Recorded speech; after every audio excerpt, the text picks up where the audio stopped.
Good day mga kanegosyo. Ang topic natin ngayon tungkol kung bakit hindi lumalaki ang negosyong bakery mga kanegosyo. Ito, tapusin mo tong video ko kung nagsisimula ka pa lang magnegosyo, sigurado marami ka matututunan. Kung nagninegosyo ka naman na, malamang isa to sa dahilan kung bakit nalulugi ang negosyo mo. Ako nga pala si Jepo, isang negosyante. Isa rin akong DJ. Kung kailangan nyo pala ng DJ sa club, sa bar, sa event, message lang kayo dito sa page ko or comment lang kayo. Bilang negosyante, meron na akong 11 years na experience sa pagninegosyo at pagkalugi dito. Anong dahilan bakit hindi lumalaki ang negosyong bakery mga kanegosyo? Minsan, may sari-sari store pa yan. Kwento ko lang mga kanegosyo. Way back 2015, nung naitayo ko yung sari-sari store ko malapit sa school kung saan ako graduate ng college. Graduate po ako ng marketing management sa TIP Cubao, Quezon City po yan mga kanegosyo. Nagbo-boarding house lang ako dyan kasi taga Cavite ako mga kanegosyo. Napagdesisyonan ko na gusto ko mag-aral sa Manila at napadpad ako sa TIP. Ang negosyong bakery mga kanegosyo, parang sari-sari store yan. Minsan pa nga, bakery na sari-sari store pa. Nakakita na kayo niyan, malamang mga kanegosyo. Mga kanegosyo, mas kikita pa kung pandesal lang yung tinda mo araw-araw, nakapokus in one, kumpara sa ang dami mong tinapay na tinitinda araw-araw. Papaliwanag ko mga kanegosyo. Yes, ikaw yung nag-create ng tinapay, sa'yo yung recipe, pero wala kang focus in one. Mas kumikita pa yung pandesal lang o malunggay pandesal lang yung tinda or hot pandesal lang yung tinda araw-araw. Walang ensaymada yon, walang monay, walang Spanish bread, focus lang sa pandesal. Mas kikita pa yon mga kanegosyo. At bakit hindi lumalaki ang negosyong bakery? Yes, kumikita siya. Pero hindi natin siya mapapalaki tulad ng sari-sari store dahil walang focus in one ng bakery mga kanegosyo. Tulad lang din siya ng sari-sari store. Mapapalaki mo yung negosyo mo na bakery kung nakapokus ka lang sa pandesal. Papaliwanag ko. Mga kanegosyo, kung pandesal lang yung tinda mo, pwede mo pa tong applyan ng distribution business model. Pwede ka maglagay na magtitinda mo sa Cavite, magtitinda mo sa Quezon City, pwede ka maglagay na magtitinda para sa Manila. Distribution business model para sa negosyo mong pandesal. Yon mga kanegosyo, scalable at doon ka tunay nakikita.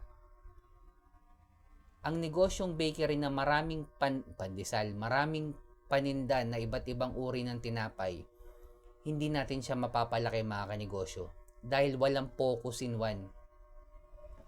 Maubos man yung ensaymada mo, pero yung monay mo or yung ibang klase ng tinapay hindi naubos, para lang siyang karinderya mga kanegosyo. Hindi naman siya pwedeng itinda kinabukasan. Ganyan gumagana ang negosyong bakery mga kanegosyo. Walang focus in one. Tulad lang din siya ng sari-sari store. Yes, kumikita tayo dyan, pero hindi natin mapapalaki mga kanegosyo.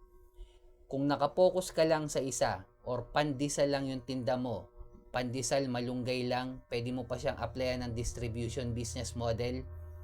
Familiar kayo sa mga tricycle or nakamotor yung pandesal na nakalako? Example yon. Yun yung example ng distribution business model mga kanegosyo. Ayun yung example ng business model mga kanegosyo. At doon ka tunay na yayaman.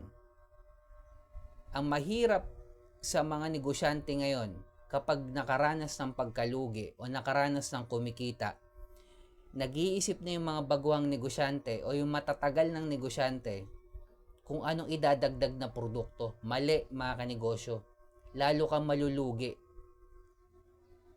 kapag nagdagdag ka ng panibagong produkto.